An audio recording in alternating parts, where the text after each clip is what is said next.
Assalamualaikum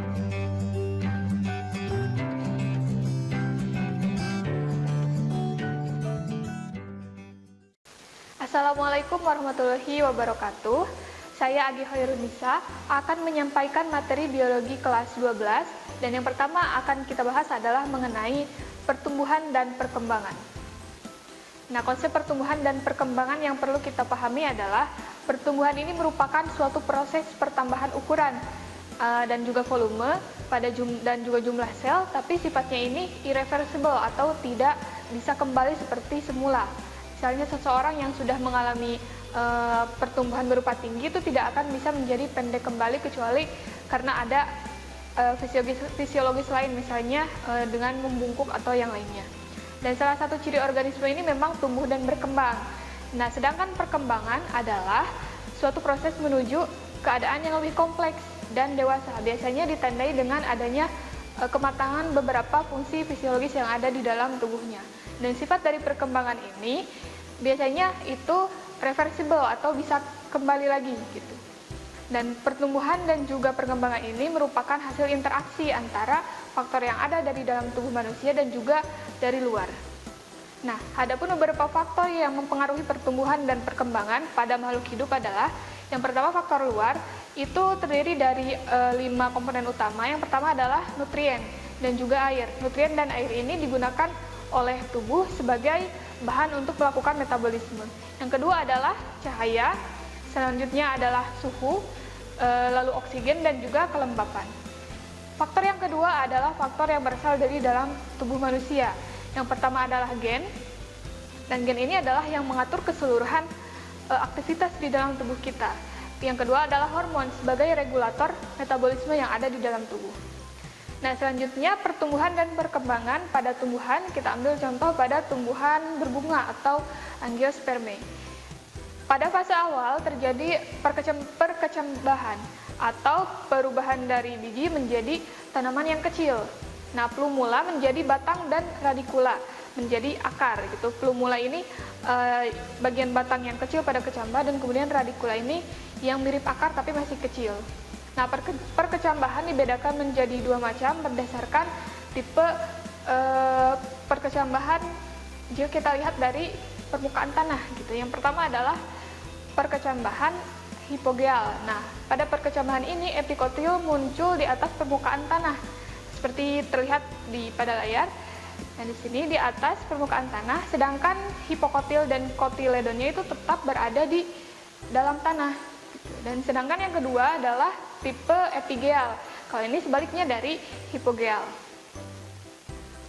Nah, selanjutnya pada tumbuhan juga terjadi pertumbuhan primer, yaitu pertumbuhan yang disebabkan oleh aktivitas meristem apikal atau meristem yang ada di ujung. Biasanya berupa perpanjangan batang dan juga akar. Nah, daerah pertumbuhan pada ujung batang dan juga ujung akar, menurut aktivitasnya ini bisa dibedakan menjadi 3 daerah. Nah, yang pertama adalah daerah pembelahan sel. Terlihat pada daerah pembelahan sel ini biasanya berada di bagian yang paling ujung dan dia selalu aktif membelah. Yang kedua adalah daerah perpanjangan, terletak di belakang daerah pembelahan. Selnya aktif untuk terus bertumbuh ya, membesar dan juga memanjang. Yang ketiga adalah daerah diferensiasi. Sel pada daerah ini berdiferensiasi menjadi sel yang memiliki struktur dan juga fungsi yang khusus sesuai dengan organnya. Kemudian yang selanjutnya adalah pertumbuhan sekunder. Jika tadi pada pertumbuhan primer digunakan meristem apikal, sedangkan pada pertumbuhan sekunder digunakan aktivitas meristem lateral atau yang ada pada samping-samping, seperti pada kambium atau pada tumbuhan berkayu ya. Nah, sel kambium ini membelah ke arah luar membentuk floem, sedangkan yang ke dalam itu membentuk xilem.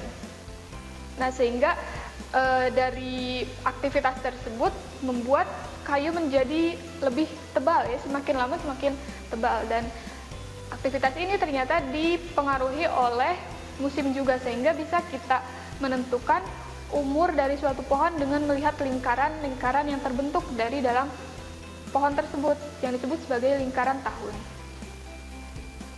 Selanjutnya, pertumbuhan dan perkembangan pada hewan ada beberapa tahapan. Yang pertama adalah pembelahan atau cleavage. Nah, saat si telur dan sel sperma setelah berfusi dan telah melakukan fertilisasi akan terbentuk zigot yang nantinya akan membelah atau melakukan cleavage tapi dengan ukuran yang masih sama, kemudian terus melakukan pembelahan sehingga terbentuk bola yang terdiri dari bola-bola kecil. Nah, sehingga terbentuklah yang namanya organogenesis ya, pada organogenesis pada tahapan-tahapan selanjutnya. Nah, ini bisa dilihat di sini ya, ada beberapa fase dari pertumbuhan atau perkembangan pada hewan. Nah, selanjutnya pada hewan juga ada yang mengalami metamorfosis atau perubahan bentuk tubuh di dalam hidupnya. Pada saat dia masih kecil atau juvenil biasanya berbeda sama sekali dengan saat dia telah mengalami pertumbuhan ya, telah dewasa. Nah, pada manusia sendiri tidak ada yang namanya metamorfosis. Baik bayi maupun orang dewasa bentuknya masih tetap sama. Nah, namun pada serangga dan juga pada katak itu terjadi yang namanya metamorfosis. Nah, pada metamorfosis serangga ada 3 macam. Yang pertama adalah homometabola atau bermetamorfosis secara sempurna. Yang kedua adalah hemimetabola atau tidak sempurna. Yang ketiga adalah serangga yang juga tidak melakukan metamorfosis, disebut sebagai ametabola. Contoh-contohnya bisa terlihat di sini. Dan di sana disebutkan metamorfosis sempurna dan tidak sempurna. Perbedaannya adalah pada metamorfosis sempurna ini memiliki fase yang lengkap, sedangkan pada metamorfosis tidak sempurna itu tidak ada yang namanya fase pupa. Nah, pada metamorfosis sempurna ada telur, kemudian menjadi larva, menjadi pupa, dan imago. Sedangkan pada metamorfosis sempurna, tidak sempurna, dari larva itu biasanya langsung kepada individu yang mirip dengan dewasa, tapi dia meskipun usianya masih muda gitu ya. Nah, selanjutnya pada katak itu terjadi proses metamorfosis juga.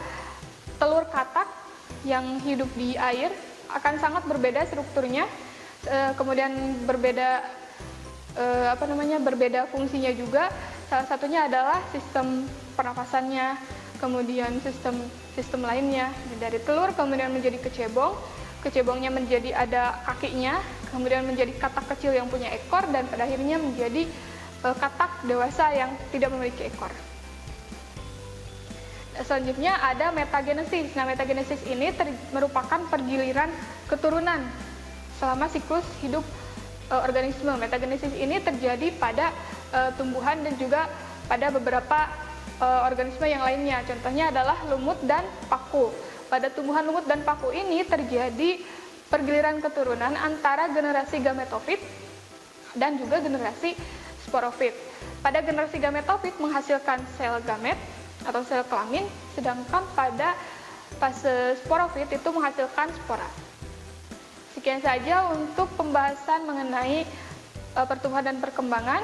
Terima kasih. Wassalamualaikum warahmatullahi wabarakatuh. Kunjungi sosial media lainnya seperti website kami di pkbmalfata.com, Facebook PKB Malfata Manunjaya, Instagram PKB Malfata Official. Dan terima kasih telah klik video ini.